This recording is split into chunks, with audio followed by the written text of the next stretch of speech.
hello po. About po sa content ko, pag-usapan natin ha. Kung maalala nyo, last month, hindi ko maalala kung ano yun, basta alam ko last month yata yun.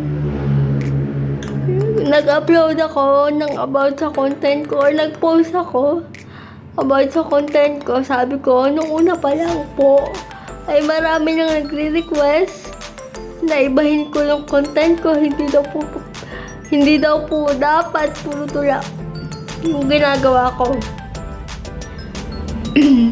So ngayon napag-isipan ko po na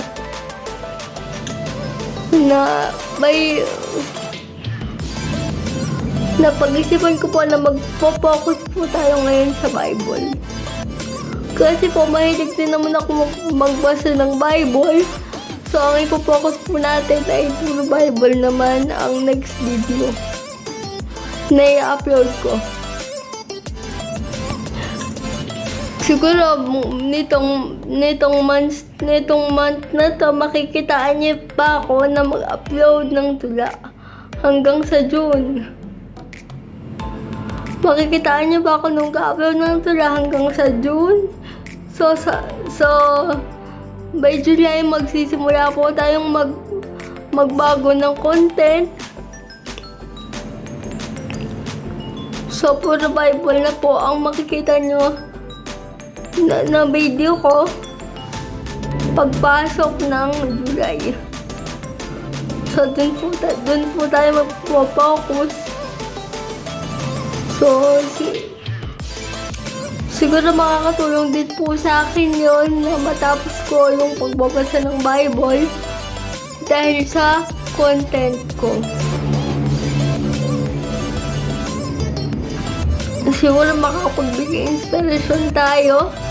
Mas makakapagbigay inspirasyon ako sa mga tulad kong PWD kung ang magiging content po natin ay about sa Panginoon, about po sa ating tagapaglikha, okay?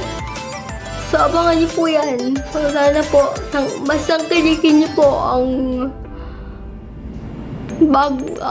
bago nating parating na content, ang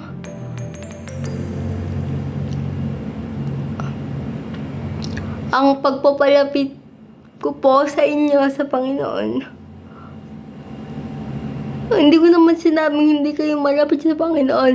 Ang sinasabi ko po dito, sana po sa mga nawawala ng pag-asa ay sana wag kayong mawawala ng pag-asa dahil nandyan ang Panginoon sa atin at hindi niya tayo iiwan kahit anong nangyari. Okay? So, God bless po sa inyong lahat. And have a blessed Friday po sa ating lahat. Good evening po. Amen?